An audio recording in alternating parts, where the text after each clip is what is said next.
The S in ASPIRE is for safety and security.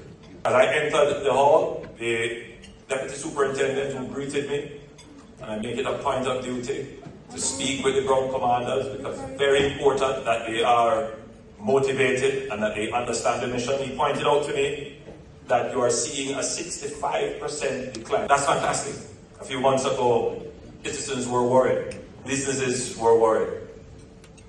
But the investments that we have made in men and women and material, in doctrine, in leadership, we are transforming the JCF. Very important that the police is not seen as an adjunct, an auxiliary, but is central to the development of the community.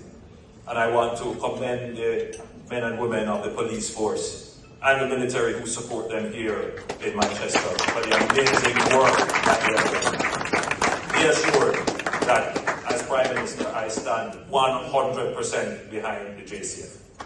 So in murders, we saw a decline by 9% in 2023.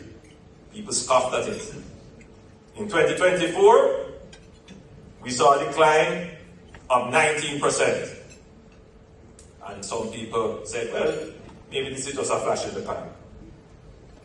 And year to date, we are seeing a 35% decline. And now I'm seeing everybody want to come and take credit for it. That was because of the strategic investments and the strategic decisions that were made by the administration as it relates to treating with the matter of crime. It was never a flip of the switch strategy. Can't be dealt with like that. But with persistence, with strategic use of force, we have been able to bring the crime monster under some form of control. We're not quite there yet, but the strategy is working. Since 2016, we have reduced the number of active gangs from 350 to less than 100 today.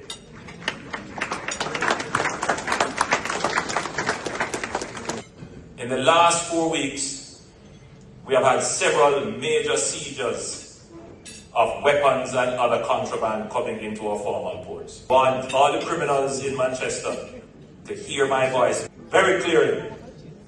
You have no hiding place.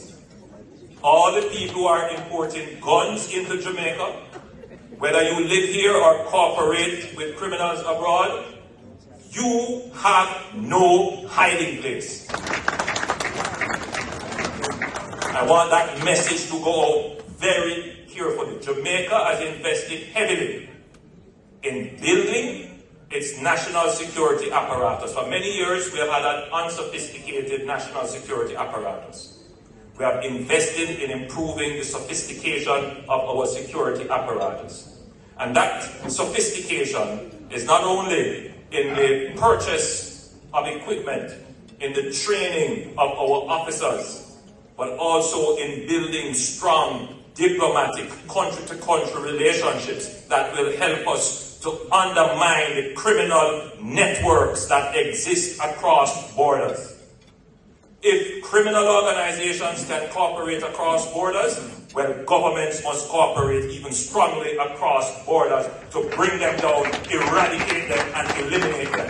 And Jamaica is on a solid pathway, as you would have seen recently with various statements, to tackle those gangs who believe that for such a long time they had free space and free reign. No more of that in Jamaica.